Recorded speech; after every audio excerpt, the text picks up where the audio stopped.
the Joint Study Committee on Dual Enrollment for highly skilled talent at younger ages, based off of Senate Resolution 175. Got my chairman, Matt Dubnik, here, and we've got multiple members online. We got Dr. Art Recesso here with us live, and Derek Dobrowiak. Thank you. So glad everyone's here. We are going to go a little out of order on the agenda. And keep in mind, we've only got 30 minutes in this room. So we're actually going to do public comment first, and then we're going to go over the report. When we go over the report, for committee members, if you'll just go straight to page 18, that's where our findings are. And so we will go through those findings. If you have any additions or subtractions, we'll do that. And actually, Chairman Dubnik, do you want to kind of cover that process and what that'll look like? Thank you, Mr. Chairman. So members of the committee, we'll treat this like we are in session. And so I will walk through this with Chairman Brass. We will review this, and at the appropriate time, I will entertain a motion.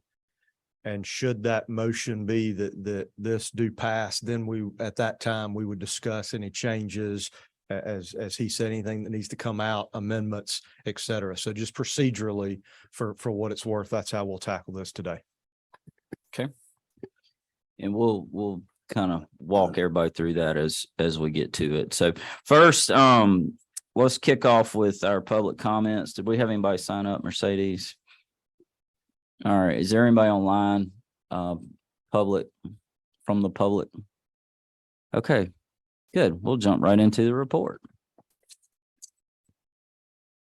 All right. Again, let's go to page 18 on your report. And I'm going to give y'all the Cliff Note version, because that's how I got through college. Essentially what we've come up with in this report and what we've learned through this process, through these 4 study committees that we've done, there's really three things that we feel like we need to tackle. And they are simplify, educate, and invest. And so when you dig into the simplify, let's start there. And y'all can all read, so I'm not going to read, but I'll just kind of hit the highlights. You know, we kind of determined that there's really no clear definition in statute for high demand career. It is mentioned in statute on multiple occasions, but again, we never actually define it anywhere. So that is one of the first recommendations, is that we need to clearly define high demand career. We need to add that into statute.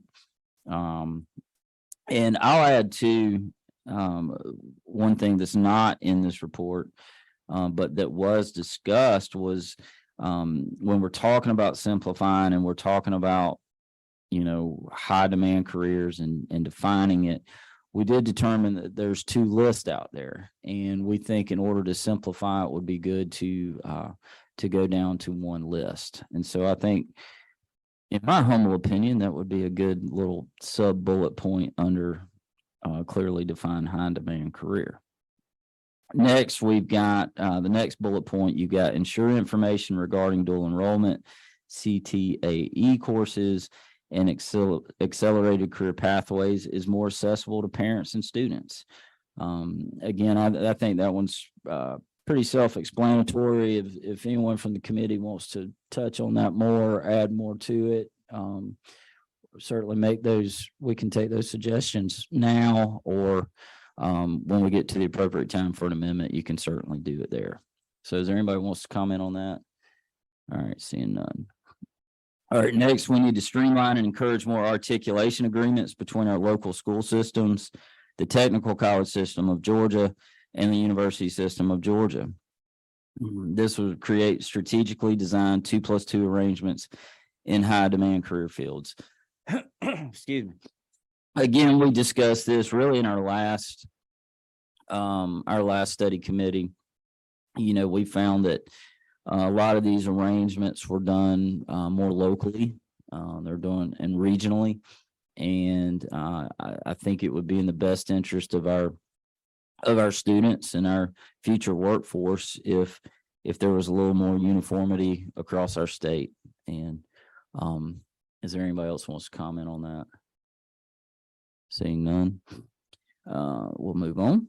And last bullet point under simplify is remove artificial limits on the program by removing the sunset provision in Senate Bill 86. Quick refresher course, we did have a 3-year sunset on Senate Bill 86. And as a student, as a parent, as a counselor, it is difficult to recommend this path if there's no clarity that this path is going to be available in 3 years. So I think that one's pretty self-explanatory. All right, Mr. Chairman, you want to cover educate? Absolutely. So I think, again, I'm a Chairman Brass. We don't need to read every word here. And I do want to just kind of echo his last point. I think when it comes to a time frame, we want continuity and we want this to exist. I will actually pull a line from above. When we talk about educating, I think this is about promotion, both to parents and students. Note parents and students. Some are going to, I believe, see action by getting to the parents, some better to the students, but they're both going to talk at home. But I also think, and it talks about down in here, high school counselors, but I love what we put in here, middle school counselors. We heard it when we went. You can't just start when they're 18 or 16 or we have to go back earlier and earlier. And so I really think the crux of the message here about educating is to get the word out. I'm a marketer by trade, so I'm a little partial to talking about education, and I really think that's marketing. But if we come down here to the bottom and look at these bullet points, I don't think it can be stressed enough that there has to be a way centered around data for us to define high demand careers. It's one thing if Chairman Brass and I get together right and are shooting marbles and trying to figure out which way the wind's blowing today, but this needs to be based on data that can be quantified, that we can track and we can monitor, and it's not at the whims, right, of any elected official or board, with no disrespect to any of those people.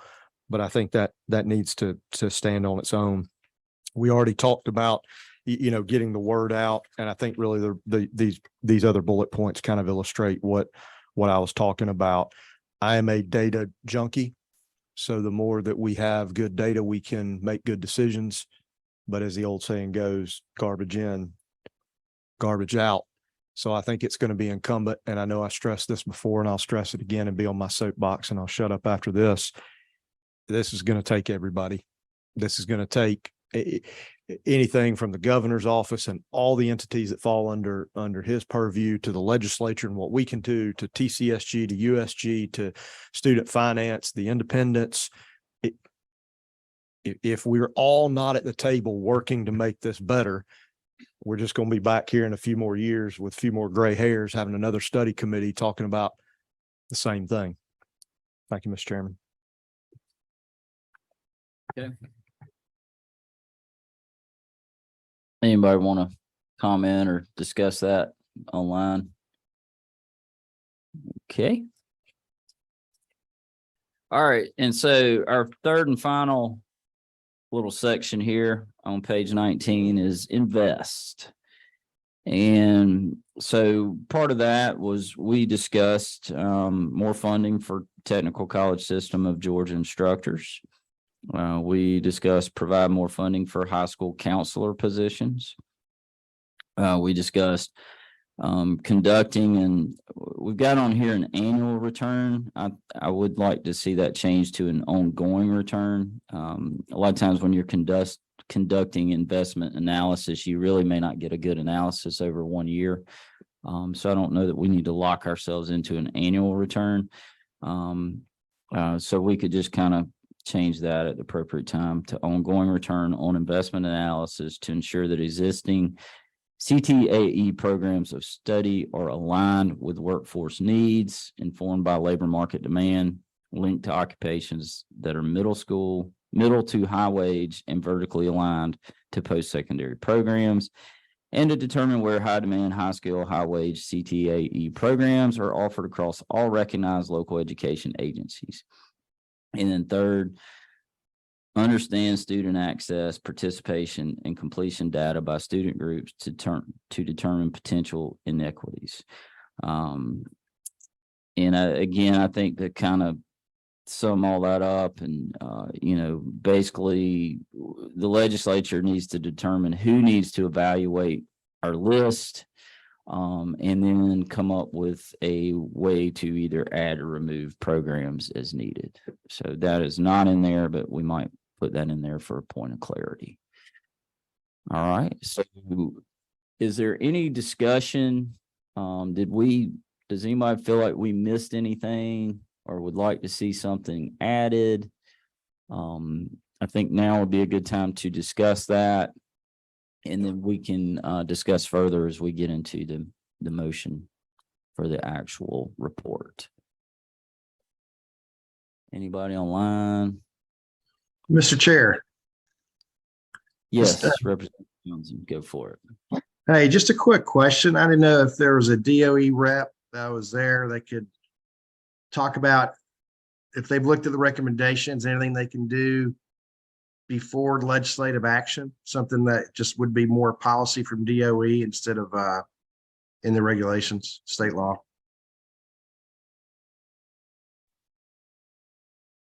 I'm Tiffany, online, but I would need more clarification from the question.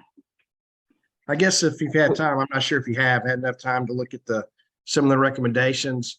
Are there areas where DOE would consider enacting some of these recommendations, that wouldn't require state action, official legal action? It'd be more DOE policy. So we have looked at the recommendations. I'm again not sure exactly where DOE would be able to make adjustments on our end. But I mean, again, I think that would have to be a deeper discussion around what specifically folks would be looking for DOE to make an adjustment. I mean, for all of the recommendations that are provided, and we talk about defining high demand careers, that doesn't happen on our end. I mean, we are, like I said, providing,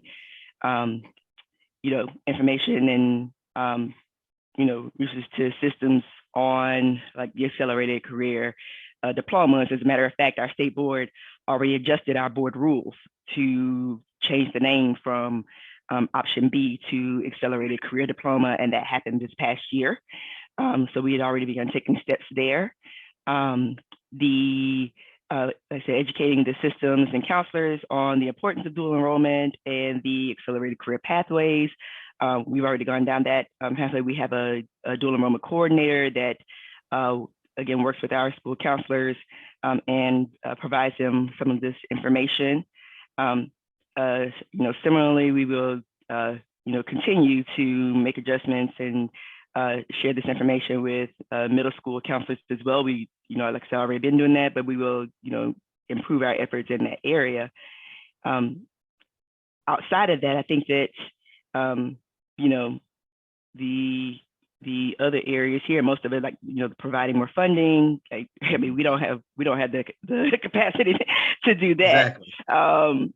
So, like I said, I've looked at it. The final one came out yesterday, but I think, just offhand, I shared some of the efforts that we've done. I think that obviously we will continue to look at the study committee report, now that it's out and once it's finalized, as we do with all of them. And on our end, we do what we can.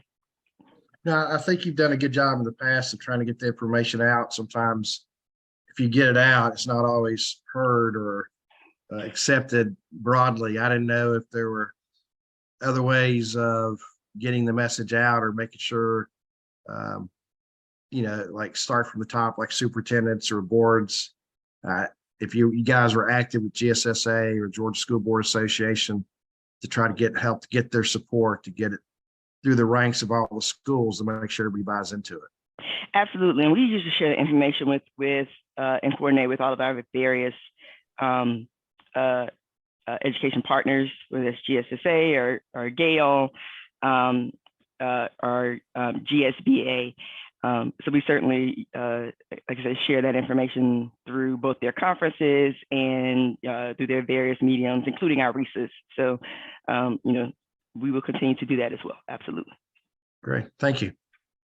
Well, and I'll add to Representative Townsend, this report doesn't lock the legislature into really anything. We're only making recommendations, and we're not even necessarily recommending the legislature specifically, although I did say it in that last comment I made, but we aren't necessarily locking the legislature into anything. We're just saying that we're recommending these changes take place. We're not necessarily recommending how they take place. A lot of times, as you know, sometimes it's just getting all the players of the three-legged stool together and working out a solution. And we've got representatives from each on this committee, and I'm confident that we're all going to be able to sit down and figure something out moving forward, whether it be legislatively or not, through rules and regs. There's multiple ways to skin a cat, if you will, and we're gonna keep. The idea here is to build on what's already a great program and keep it sustainable. And whether we need to do that legislatively or not, we'll figure that out. So, but great question. Thank you. Great question. Any other questions from anyone online, or all two of you here with us? Get a gold star for being here. Yeah, that's right. Okay. All right. Well, I guess if there's nothing else to add at this time, we can certainly discuss things. Should we have a motion to move this report out of this committee? And again, there would be time after that motion to discuss any changes or additions. So seeing no other discussion, I see Representative Townsend, you've already hit the hot mic button, so I'll recognize you. No, I'd like to make that motion for the committee to go with the recommendations. All right, so we have a motion that this, how do we officially say it? The findings and recommendations do pass. Is there a second? Second. All right, we have a motion and a second. So now would be the time for any further discussion. Is that Ms. Taylor? Okay, got it. So if we have any amendments or changes that are needed, Chairman Brass, do you have some already lined up? Mr. Chairman, I mean, as a chairman, I can't make an amendment, but since we're discussing it, I'd love to add a little language if someone would do it for me. But up under that first bullet point, or really wherever it's appropriate, I would like some clarifying language to where we're going to recommend that we take the high demand career list from 2 lists down to 1. So if anybody wants another brownie point. What would you specifically say that language would be, and where would we insert it, just to be clear? I think after bullet point 1 would be appropriate. Chairman Brass. Yes. Simplify. Bullet point under that first one, and it says create a singular high demand career list that is regularly. Hold on, read this into the mic. So I inserted a second bullet under the first set of recommendations, and it says create a singular high demand career list that is regularly maintained to reflect workforce needs. That captures exactly what I was thinking. So Would anyone like to make a motion to amend with well, again, we won't call it the brass amendment, but we have some language to insert. Anyone like to move that be adopted? This is Scott Steiner. I'd make that motion to adopt that language. Thank you, Scott. Do we have a second? Don't all speak at once now. Second. Second. All right. That's next. Any further discussion on amendment number 1? All right. You good with that, Mr. Chairman? Yes, sir. All right. Well, then we You will, gonna take a vote? I was gonna say, then we'll call that for a vote. All those in favor of amendment number 1, please say aye. Aye. Aye. Aye. Aye. Y'all do good. Aye. All right. Any opposed? Same sign. All right. Motion carries. Amendment 1 is adopted. Mr. Chairman, you have some other items? Well, actually, I've got a question for Bailey. So that last little tidbit I said, well, you know, we need to kind of determine who should evaluate the list and update it. Is that kind of captured in that final bullet point under 3? 3.3, you mean? 3.3, yes, correct. On page 19, the very last bullet point. Would you say that's captured there, or would we need some, I would would, this be more clarifying language? I feel like it's captured, but if you want more Okay. clarity, we can add something. I also, based on what you said earlier, I changed it from conduct an annual return on investment analysis to conduct an ongoing Yeah. return. Okay, I'd be fine with that. Got Ledge Council back here too, Well, I mean, it's a report. just in case you wanted it. Thank you. Yeah. That's exactly what we wanted to hear. No, that's fine. I don't even know that we need a motion on that, do we? Nah. Senator Parent, did you have a comment or question? I see you're unmuted.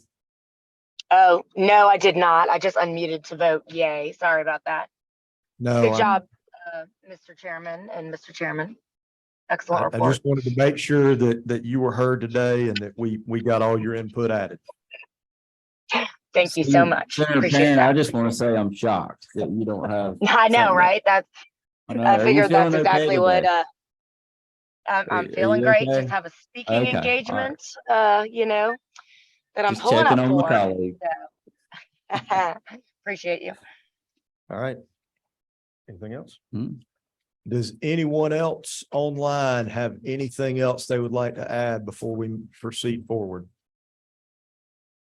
All right. Anyone in the room? Hearing none, we have a motion and a second that the findings and recommendations do pass as amended once. Is there any further discussion? Hearing none. All in favor of this passing as amended, say aye. Aye. Aye. Aye. Aye. Any opposed, same sign?